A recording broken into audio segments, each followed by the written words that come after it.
This week, Prime Minister has lost the control of the cost of housing, which has doubled since he became Prime Minister. And just this week, the OECD published a report showing that Toronto and Vancouver are now the two most expensive housing markets in all of North America.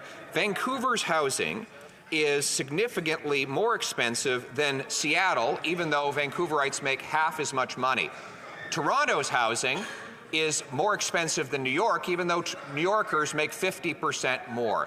Will the Prime Minister call a housing tax election so that we can bring it home? Hear, hear.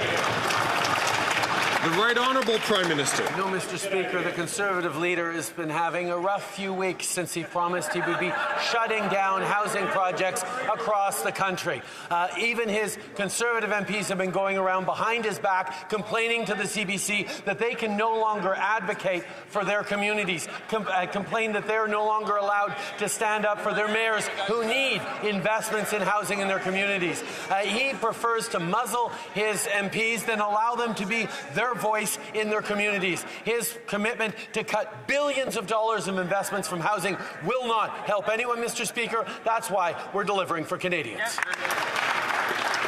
The Honourable Leader of the Opposition. Speaker, we don't complain to the CBC, we complain about the CBC. But I digress.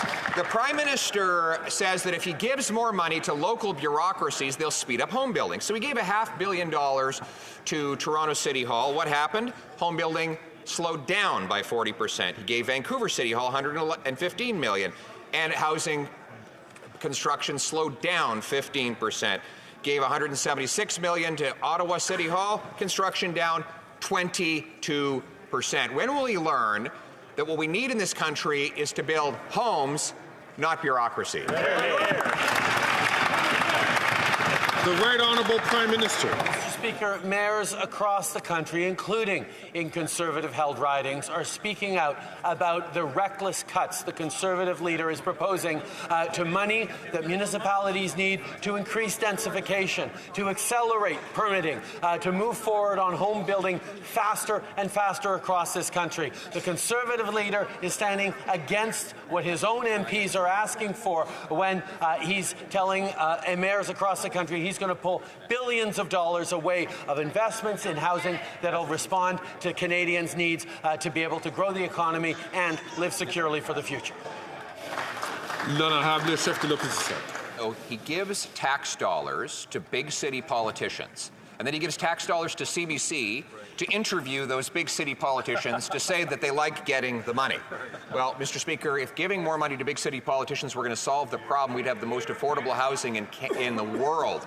After revenues for cities has grown twice as fast as inflation and population combined for 2 decades in a row. We don't need more money for bureaucracy and politicians. We need money in the pockets of home buyers and home builders. So why not my common sense plan to axe the sales tax, GST, and bring down housing costs by 50 grand? The Right Honourable Prime Minister. Mr. Speaker, we're seeing the clear pattern of the Conservative leader. He picks fights with journalists, he picks fights with mayors and city councils, he even picks fights with the Team Canada approach that is standing up for Canada's interests, faced with real challenges from the incoming administration to our south.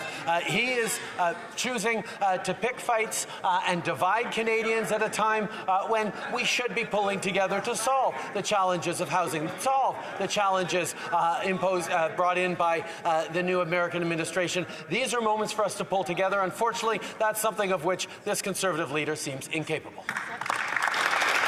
The Honourable Leader of the Opposition. Hiking taxes, debt, and inflation to pay off politicians in exchange for press releases and photo ops will not solve the problem. What it has done is doubled housing costs and made Toronto and Vancouver the most expensive housing markets in North America, worse than New York, Los Angeles, Chicago, and many other places with more people and money and much less land. So here's a choice. He's afraid of a carbon tax election. Why don't we have a different kind? Why don't we have a housing tax election where he proposes to give money to politicians? I propose to put it in the pockets of home buyers. Yeah. The Right Honourable Prime Minister. Mr. Speaker, if he really wanted to put money in the pockets of Canadians, he wouldn't have voted against the Canada Child Benefit. He wouldn't have voted against our initiatives to cut taxes for Canadians over the next 2 months. He wouldn't have voted against initiatives like the Canada Carbon Rebate that puts more money in the pockets of 8 out of 10 Canadian families across the country as we fight climate change and reduce emissions. He continues to seek to divide and pick fights amongst Canadians, while we are offering solutions that both support Canadians now and build a stronger and more prosperous economy into the future. That's what we're going to keep doing, Mr. Speaker.